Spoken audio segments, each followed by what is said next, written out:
Hi guys! My name is Dahlia, welcome to my channel. Last week I uploaded a video which was all about a character's personal information. That was part 1 of my 12-part character reference series.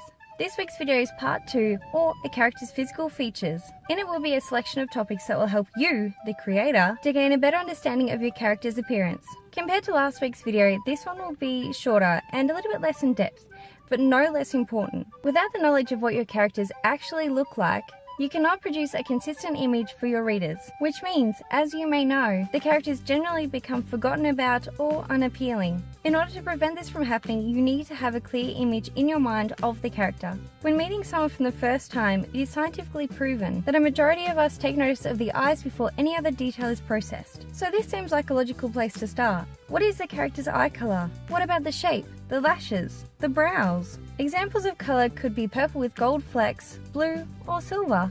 As for the shape, the most common is almond. But if you want the eye shape to reflect the character's personality, you can. A wide eye is representative of innocence, or being childlike. A narrow eye is suspicious or wary. This is also relevant for the lashes. If they are bold, thick, and long, they are considered seductive.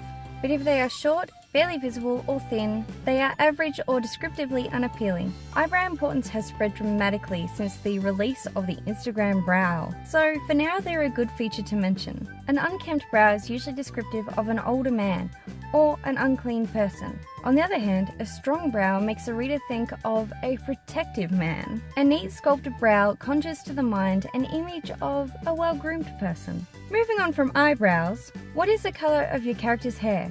Is it naturally brown, platinum blonde, pink perhaps? This also says something about your character's personality. Pink hair is fun, wild, rebellious. Natural hair, black, brown, red, or blonde, could be plain, boring, or even just average. Something else to consider is the style of your character's hair. Examples include long and wavy, afro, or a short cropped style. Next is skin color. This is a direct result of your character's ethnicity or their time in the sun. If your character has deep brown skin, they could be Sudanese, or have spent their life working hard on a railway underneath the sun. On the opposite side of the spectrum, if they are deathly pale, they could be Polish, or perhaps they are royalty and have been kept indoors their whole entire life. If they are tanned, they might be Spanish, or they could just be fond of fake tanning solutions. What if none of this applies and your character is blue? That would imply that they are otherworldly, and this most definitely needs a description. Now that we have a basic understanding of the specifics, next is weight. The character's weight is another direct image of their life. If they're overweight, perhaps they have a medical condition. If they are average weight, they may have a workout routine or an actively busy lifestyle. An example of weight is 70 kilograms. Weight also needs to be linked to the character's height or body type. If they are stout, this means that they are heavier and shorter. If they are elongated or like a rake, then they are thinner and taller. For example, I'm 164 centimeters in height, so I'm kind of short. Another topic that can be used to describe the attractiveness of a character is their facial shape. If a woman's face is shaped like an oval, she is generally seen as more appealing to the eye because it's softer and more feminine. Other types include, but are certainly not limited to, circle, hexagon, oblong, and for fun, alien or leaf-shaped. A great way to make a character stand out in their own way is the way they dress. Do they wear baggy denim shorts, a fraying tie-dyed poncho, sandals, fingerless gloves, and a sports team cap? Or are they more casual with a black tee and jeans? Either way, why do they choose to dress like this? In my work in progress, my protagonist's mentor, for lack of a better term, just throws on a casual black t-shirt and black jeans. He doesn't really care about his appearance and he just sort of goes for the most cost-effective and comfortable clothing. Now let's talk about the body. If your character has tattoos, like a travel piece on their left shoulder, or sacred lettering of the pineapple people, or a pink bow on their wrist, make sure you know exactly where it is. This will stop the mistake of a mysteriously moving tattoo. In certain cases, why the character has this tattoo is not always relevant, but it can be kind of fun to make up.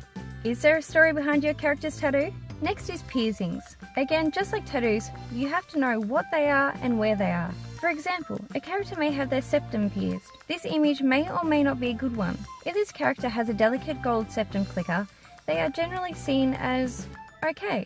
It's more feminine and respectful than some large door knocker hanging out their nose. Other examples could include 10 studs down each ear or a little green nostril screw. Along the same lines as tattoos and piercings, your character may also have scars. These could include angry, raised battle scars, fine healed cuts, cigarette burns, or a scarified kidney bean on their hip.